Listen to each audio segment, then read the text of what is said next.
Chemical weathering. Chemical weathering is the decomposition of minerals of the rock through the various chemical reactions.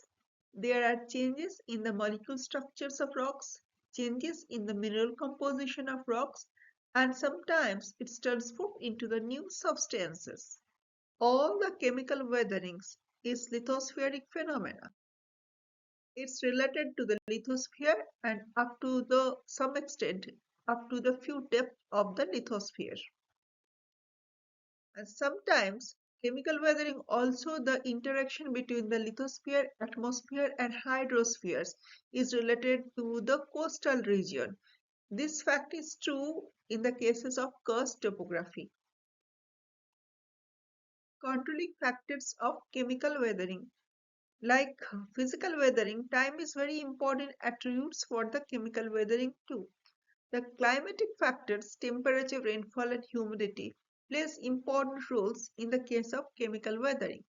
Out of climatic attributes, the lithospheric attributes, types of rock, nature of minerals, composition of minerals, also very important in the case of chemical weathering. Types of chemical weathering: oxidation, hydration, hydrolysis, carbonation, reduction. Mainly, chemical weathering is very common and related to humid and the tropical humid climatic condition. It depends on the composition of minerals of a particular rocks, and it also related to the, in some cases, intrusion of salinity and vicinity of the coastal zone. Oxidation is nothing but the adding of oxygen to the minerals of the rock, and it changes the composition of the rocks. We can take the example of ferrous oxide. Ferrous is FeO and adding of oxygen, that is O2. It converted to the ferric oxide Fe2O3. That is adding of oxygen change the ferrous oxide to the ferric oxide. Second example is the magnetite. It is black in color. After the adding of oxygen, it converted to the hematite and it's gained the rusty or the red looks. Laterite soil and the Duricust formation are the most suitable example and the reflection of the oxidation process on the landscape. Intense rainfall and high temperature in subhumid and humid climatic conditions responsible for the leaching. Minerals like silicates and lime leached out from the topmost layer, and remaining minerals like iron and the aluminium compounds undergoes oxidation. And aluminium and iron oxides provides a rusty looks, red looks in the laterite soil. The formation process of laterite and duricust almost same. All are related to the formation of iron oxides and adding of oxygen to the minerals. And adding of oxygen to the minerals makes the minerals more easy to dissolve.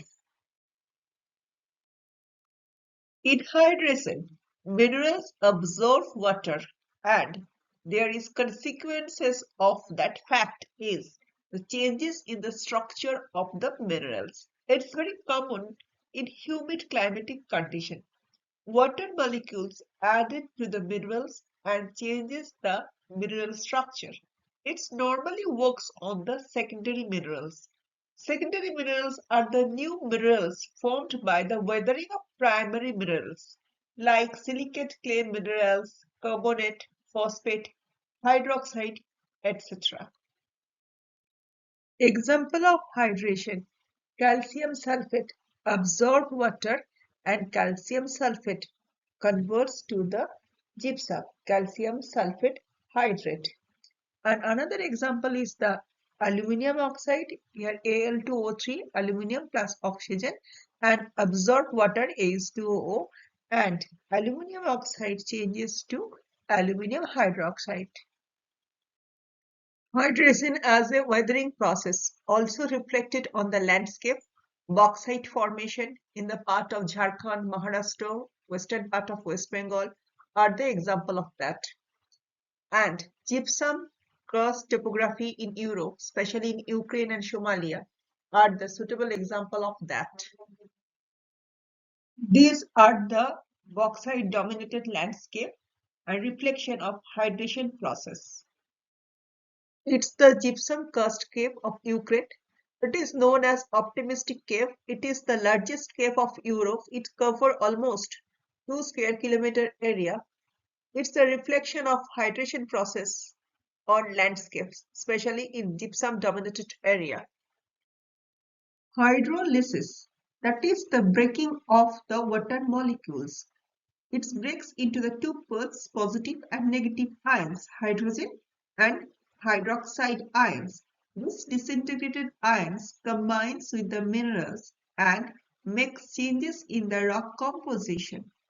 Feldspar, one of the important minerals of granite. Feldspar adds with the disintegrated ions and converted to the clay.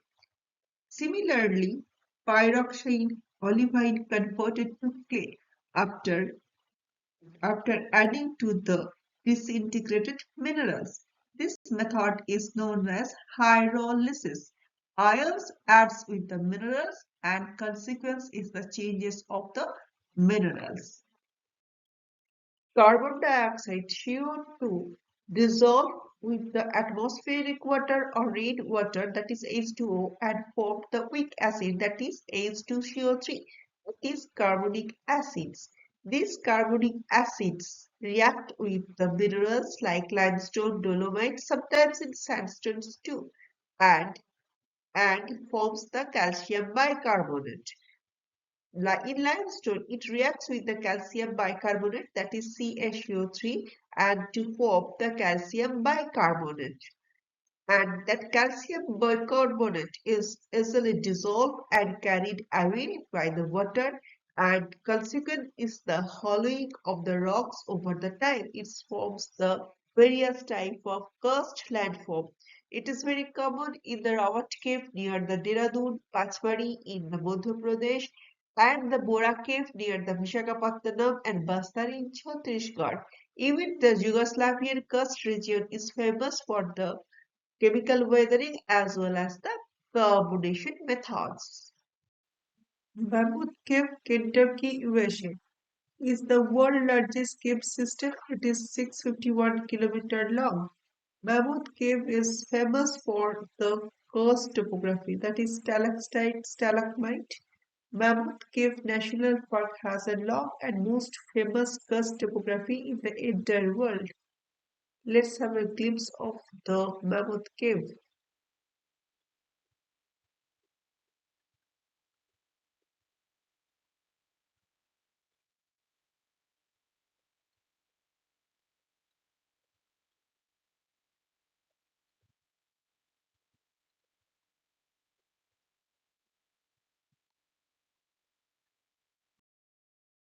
Reduction. Reduction occurs when the oxidized minerals lose oxygen due to waterlogged condition or due to anaerobic conditions. Bog soil is an example of that. It formed in the water stagnation zone or waterlogged area. Red sandstone converted to the gray or bluish in color due to the release of oxygen. Those are the example of reduction. Reduction is a process when the oxygen released from the oxygenized minerals. These are the basically 5 types of chemical weathering.